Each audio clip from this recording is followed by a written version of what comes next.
What are the benefits of talking to strangers?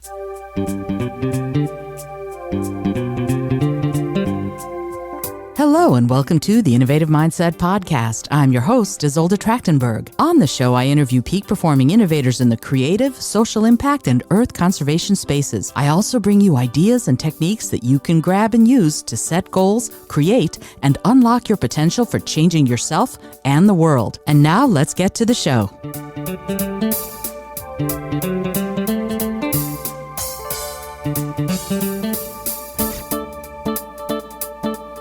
Hello and welcome to the Innovative Mindset Podcast. I'm your host, Izolda Trachtenberg. Thank you so much for taking the time to listen today. I'm super grateful for your attention. I want to talk today about something that is very close to my heart, and that is the importance of talking to strangers. I know, it sounds weird. I live in New York City. Why would I talk to strangers? Well, it turns out in New York City, lots of people talk to strangers. There are people who are sort of dun, dun, dun, dun, and they're on their way and they're walking and they're doing and they're moving and they're grooving and they don't stop. But so many people do. I've mentioned this before on the show that if I look lost, someone will stop me and go, "Hey, do you need some help? Are you trying to get somewhere? Can I help you at all?" And they do. They help. It's amazing to me that there's this overarching desire. You wouldn't think this would happen with New Yorkers, but there's an overarching desire to help, and they do. So I was thinking about the other day, why is it important to me to talk to strangers? Well, I have a few reasons that I want to discuss with you, and I want to talk about it from the perspective of the benefits. What are the benefits of talking to strangers? And there are many and myriad, I have to say, but let me just start with sort of the first one. If you talk to a stranger, you are engaging someone, you are connecting with someone who might be very lonely. They might feel isolated. And frankly, in New York City where I live, I know there are a lot of people walking around with smiles on their faces who probably feel very alone. And I'm sure you've done it too. You've probably been in situations where you're putting on a good front, you've got a happy face on, but on the inside you feel lonely, you feel alone. And wouldn't it be amazing if someone with no preconceived notions and no baggage and no desire other than to make a connection with another human being approached you and engaged you in conversation? You'd feel connected. So that notion is super important because it's funny, we have so many billions of people on the planet, but yet so many of us are wandering around feeling isolated and alone. So I want to really focus on that part of it, that if you reach out to someone and engage with them in conversation, someone who's a stranger, someone who's sitting at the next table, someone who's standing in front of you or behind you in line, someone you're next to on the subway, and you don't have that weird, creepy energy of you're being on the make. You're just connecting to someone. It brings us back, to me, to sort of sitting around the bonfire in ancient times and listening to stories and connecting with one another and spending time together just talking. Nowadays, we don't take that time. We don't have a lot of time, and we don't take that time. And that's one of the reasons so many of us walk around feeling alone, isolated, like we're solo in this world. Well, that's one of the ways to combat it. If you sense someone else might be lonely, reaching out to them is great. But also if you feel lonely, like I said, if someone reached out to you with nothing weird or creepy, just a desire to connect with another person and to say hello, to mention something that you're both seeing or both doing and ask an opinion about it, something like that is amazing. And it can work at work also. But I'm talking about right now for the moment in your personal life. If you're out and about and you see someone who looks like they might want to be engaged, engage them, talk with them, mention something about the weather, something about what you're both doing there, ask them a question about what brings them to where they are, or if they like whatever it is they're doing, reading, seeing, talking about, whatever. So there's a way. But also if you feel lonely, it's not about waiting for someone else to rescue you. It's about taking it in your own hands and going, you know what? I feel kind of lonely. I feel kind of isolated. I'm going to go reach out to people. I started the Vegan Writers of New York City Facebook group, but it's a Facebook group, because I felt like I wanted more connections with people. Honestly, I wanted to connect more with people. I wanted to know people better. And New York is one of those places, as I said, you can feel really very much alone in a city of 8 million people. So I said, you know what? I'm going to form a group. I wanted it to be a bunch of vegans because that makes it a lot easier for me as far as where we go and what we do. I never have to worry about somebody going, well, I want to eat at Outback Steakhouse. I won't go to Outback Steakhouse. So that would have been a non-starter for me. But you see my point. Like, figure out if you're going to start something like that, if you're going to start embarking on talking with strangers, figure out what are the commonalities you have, right? It's not a blank slate. Go to places where you like to do things. Like if you like museums, if you go visit a museum and someone is there by themselves and you're there by yourself, strike up a conversation over a painting or a sculpture, ask them what they think of it. Ta-da, there, you're started on a conversation. So if you feel isolated and alone, talking with strangers in that way it's invaluable. It really is. So that's one thing, engaging with someone to sort of feel more connected, less alone. Yes. But also, and this is something that I think is so crucial, it makes you feel like an individual in their eyes, and it makes them feel like an individual in your eyes. You are unique. You are a person now. You're not a faceless somebody, nobody. You are someone. You are a person who has identity. You are a person who has value because you've connected, you've spoken.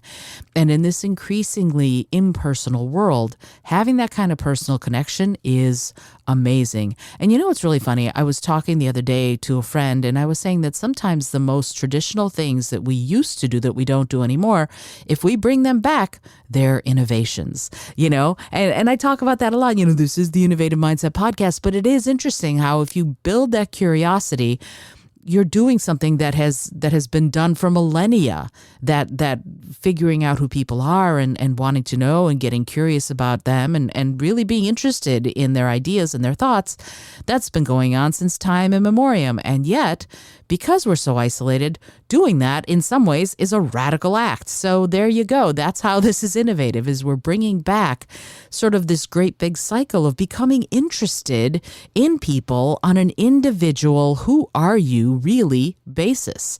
And it's real. I've said this before and I'll say it again. If someone is an individual, if there's an actual person in there, then to you, then you can't be indifferent to them. You automatically will have an opinion on who they are, likely something positive, but at least you will have something. They won't be nameless and faceless. They'll have a name, they'll have a face, and they'll have an identity to you, to your brain.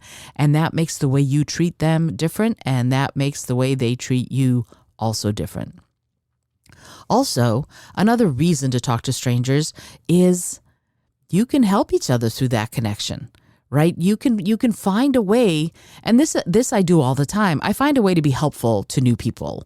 That's my history. And if you've read my book, Speak From Within, all about how to engage and motivate audiences, being helpful, knowing your role and finding a way you could be helpful is really powerful. And so that's what I do. I find a way to be helpful to people, and I find a way to engage with them in a way that I can help them. Why? Because it's helpful to them and it makes their lives better. But it also gives us another point of connection. Super important. So anytime I can be helpful, if I can be, not like turning myself into a pretzel, but if I can be, of course I'm going to do it. Why? Because again, it builds that connection. It lets us both be people, individuals in each other's eyes. And that brings me to an example. Today, my husband and I were at our storage unit where we keep a bunch of stuff we don't use very often, but that we still need for jobs, for gigs, whatever. And we have a corner unit. And so we were there emptying some things out. We're preparing to move in the next few months. So we are doing a lot of this kind of stuff right now, getting ready for it. And around the corner, all of a sudden, we heard piano playing. It was a little off tune, but there was piano playing. And I went, that's weird. In the middle of his big storage unit, like a you store it type of thing, there's someone playing live piano. And I peeked around the corner and there was this family there and they had an open storage unit. Their storage unit was open and they had one thing in there, an upright piano. And I looked at it and I looked at the young man playing it and I went, wow, that's super cool. And so I started asking them, what what are you doing with the piano in a storage unit? And I said, did you just buy it? And they said, no, we were given it as a gift. We don't have any room for it right now, so we're keeping it here. And the son had played beautifully, and I congratulated him on his prowess. And we started chatting, and he said, yeah, it's out of tune. It needs to be tuned, and it did. It really needed to be tuned. And I mentioned something. They asked me, oh, was I a musician? And I said, yes. I said, I'm a singer and a violinist. Oh, you're a violinist. My son plays the violin too. And the kid is just sort of standing there kind of looking bashful. But it was really sweet. And I said, yeah, that's wonderful. How long have you been playing, et cetera, et cetera? We talked about it. And he said, well, I haven't really played since COVID started because I haven't been in school for someone to tune it for me. And I went, oh, this is a moment where I can be super helpful to this family. And I went, well, here's how you tune it yourself. And I talked him through what he would need to do. And then there's this wonderful little app that sits on your iPhone called Instuner, Instuner. If you are interested in tuning your instrument, it's a great way to do it. You open the app, you pluck a string or however you would do it, blow, pluck, whatever. If you pluck it, it will sound, and the Instuner uses your phone's microphone to see how off pitch that string is. And I tune my violin that way. I tune my guitars that way. I tune everything that way. And it's fabulous. It's digital, so you're going to be right on the money. And I explained to him how to use the app and told him what it was. And he said, wait, tell me again what it's called. And so he downloaded it and he's like, this is great. I'm going to be able to play the violin again. And the kid's father goes to me, wait, so do you teach music? And I said, yes. And he said, oh, well, we might be interested in lessons. Now, don't get me wrong. I'm not taking on any new violin students right now. And it was still really nice to be asked, right? It was really nice to be asked. And quite frankly, sometimes you can see that kind of thing. I wasn't helpful to this family in the thought that I would get a new student out of it. That wasn't my goal. And yet it was a potential outcome, right? So that's something for you to think about is in those kinds of situations, talking to these folks, getting to listen to some fun piano playing, encouraging this young man to get back into his violin as well. And he left very excited. And that brings more art and creativity and music into the world, which leaves me very excited. But you see my point that it was a moment where if I had just ignored them, we wouldn't have had that interaction. None of that would have happened except for the piano would have played and I would have gone, oh, okay. So if I hadn't been curious about what the heck was going on and why a piano was playing in the middle of a big storage facility, none of that would have happened. So giving yourself permission to talk to strangers in that way. Now, of course, you have to be careful. You don't want to engage with someone who looks like they're dangerous in any way. Use your good judgment here, common sense rules. And yet, so many times, just engaging with someone, saying a hello is a way to really, again, make yourself seen and feel and have them feel seen. And that creates magic as far as I'm concerned. But also, and last but not least, is it allows your curiosity to grow, right? I satisfy my curiosity by looking around the corner and going, oh, there's someone playing piano. That's so cool. Who is this and why is it happening? And then I got to have this lovely interaction and we all felt enriched by the experience. And if I had wanted to accept the request for taking on a new student, I would have even had some new business out of it. I didn't. It's not the work I'm doing so much right now, but you see how that could have happened. And it was not, I was not really, truly, I was not going, oh, there's someone playing piano. I'm going to go see if they need violin lessons, because especially I don't play the piano. I mean, I can plink a few notes, but I don't play the piano. So this was nothing to do with money or business. This was a true and honest curiosity about, again, what the heck is someone doing playing live piano in the middle of a huge storage facility? And there is something magical and powerful and incredible about seeing this 16-year-old young man just sitting there. He was standing there playing the piano. It gave me such a lift because music and magic and art can happen anywhere, anytime, as long as you remain open to it and as long as you're willing to engage with it. That is the whole point. That kind of communication, that kind of interaction is magic. I hope that you've enjoyed today's episode, all about the importance of connecting with strangers, of speaking to strangers. To me, it's a crucial thing for survival, for happiness, for feeling alive and being alive. And I hope that you enjoyed it. I did want to say that one of the things that's going on right now is that I'm starting to work with book clubs, and it's been really fun. Basically, the book Die by the Sword came out at the beginning of August. And already some book clubs have decided they're going to make it their book of the month to read.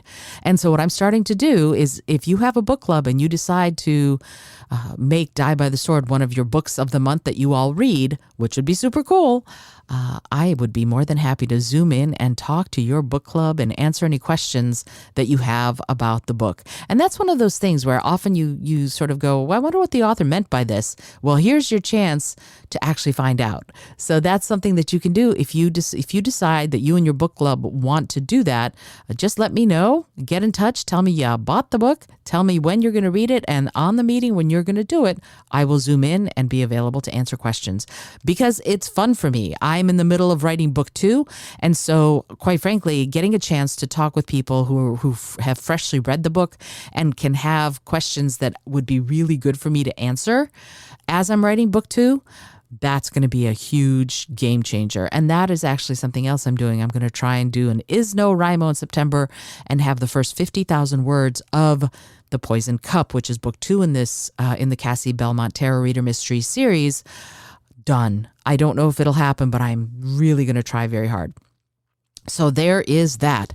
Again, this episode is brought to you by various groups and people, but mostly it is brought to you by Brain FM, which is the app I use to stay productive, to meditate, to fall asleep, to get creative. I use it all the time. I use it every single day, and it's been a game changer for me. So if you want to get an access to the app, you can get 20% off the app if you do it through brain.fm/Innovative Mindset Podcast. You'll be able to get the 20% off. And yes, I'm an affiliate, so I get a little kickback if you do that, if you buy a month or even a year.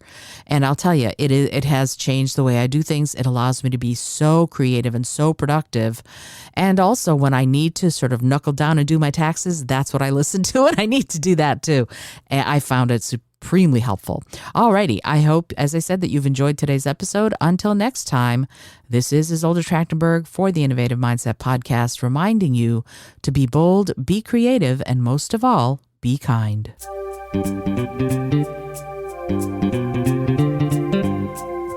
Thank you so much for joining me today. I really appreciate you being here.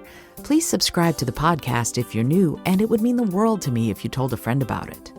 Today's episode was produced by Izolda Trachtenberg and is copyright 2022. As always, please remember this is for educational and entertainment purposes only. Past performance does not guarantee future results, although we can always hope. Until next time, remember to be bold, be creative, and most of all, be kind.